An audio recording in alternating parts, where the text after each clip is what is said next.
ආයුබෝවන් හැමෝටම. අද මම කතා කරන්න යන්නේ අප සතු තිබිය යුතු සුවිශේෂ ලක්ෂණයක් පිළිබඳවයි. ඒ ආත්ම විශ්වාසය පිළිබඳයි. ආත්ම විශ්වාසය යනු තම කුසලතා හැකියාවන් සහ තම තීරණ පිළිබඳව ඇති විශ්වාසයයි. එම ලක්ෂණය ඔබට අභියෝග සඳහා නොසලී මුහුණ දීමට සහ කඩිනම් තීරණ ගැනීමට විශාල වශයෙන් උපයෝගී. ඉතින් ඔබට ප්‍රශ්නයක් ඇතිවිය හැකියි. තමා තුළ ඇති ආත්ම විශ්වාසය ගොඩනගා ගැනීමට ඇති ආකාර මොනවාද කියලා.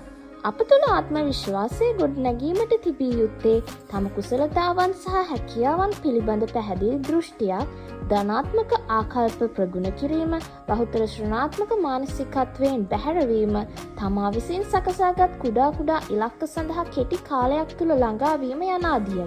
ආත්ම විශ්වාසය යනු ගමනාන්තයක් නම් ඒ සඳහා විවිධ නිවැරදි මාර්ග ඔස්සේ ගමන් කළ විවිධාකාර මිනිසුන් හට විවිධාකාර ආත්ම විශ්වාස මට්ටම් ඇත.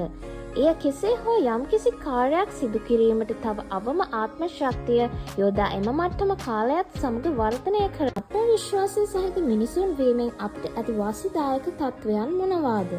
අපට අපහට ඉදිරියදා ජීවිතයේ මුහුණ දෙන අභියෝග සඳහා සාර්ථකව මුහුණ දීමට හැකිය සහ සාර්ථකත්වය ළඟා කරගත හැකිය.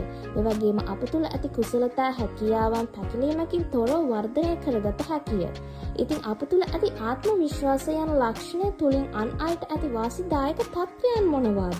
නිශ්චිත වශයෙන් අපිට ඔවුන්ගේ සාර්ථකත්වය සඳහා උදාහරණයක් විය හැකිය. ඉතින් මගේ මේ වීඩියෝ එක ඕගොල්ලෝ කැමති නම් රසවින්දා නම් මගේ YouTube channel එක subscribe කරලා මා සමග රැඳී සිටින්න. හැමෝටම සුබම සුබ දවසක්.